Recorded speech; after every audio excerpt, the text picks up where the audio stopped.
സാത്താൻ കരുതിയത് യഹൂദരെ കൊണ്ട് ദൈവരാജ്യം തള്ളിക്കളയിപ്പിച്ചാൽ അത് പ്രസംഗിച്ചവരെ എല്ലാം കൊന്നുകളഞ്ഞാൽ കാര്യങ്ങൾ തീരുമെന്നാണ്. എന്നാൽ അവിടെ ദൈവം മറ്റൊന്നാരംഭിക്കുകയായിരുന്നു. അങ്ങനെ ദൈവരാജ്യം ഇങ്ങോട്ട് വരുന്നു എന്ന പദ്ധതിയിൽ നിന്നും ബോഡി ഓഫ് ക്രൈസ്റ്റ് ആയി നമ്മൾ സ്വർഗ്ഗത്തിലേക്ക് പോകുന്നു എന്ന മിസ്റ്ററി റിവീൽഡായി. ഈ രക്ഷാകര പദ്ധതിയും ആദ്യം യഹൂദന് എന്ന നിയമത്തിൽ മാറ്റം വരുത്താതെ ദൈവം പൗലോസിലൂടെ അവരോടാണ് ആദ്യം പ്രസംഗിച്ചത്. എന്നാൽ യഹൂദർ പൗലോസിനെയും തിരസ്കരിച്ചു, പിന്നാലെ നടന്ന് പീഡിപ്പിച്ചു, ഒടുവിൽ അറസ്റ്റ് ചെയ്യിപ്പിച്ചു, കൊന്നുകളയുകയും ചെയ്തു.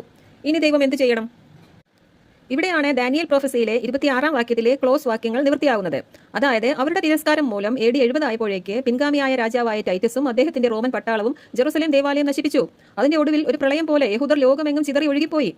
അന്നു മുതൽ അവസാനം വരെ, അതായത് ദൈവരാജ്യം വരുന്നതുവരെ ഇനി അവർക്ക് യുദ്ധവും നാശവും ഒരിക്കൽ കൂടി ശൂന്യാവസ്ഥയും വിധിക്കപ്പെട്ടിരിക്കുകയാണ്. ഇനി അവർ അവരുടെ മശിഹായെ നിലവിളിച്ച് കരയാതെ കർത്താവ് വരികയില്ല അവർക്ക് വേണ്ടി.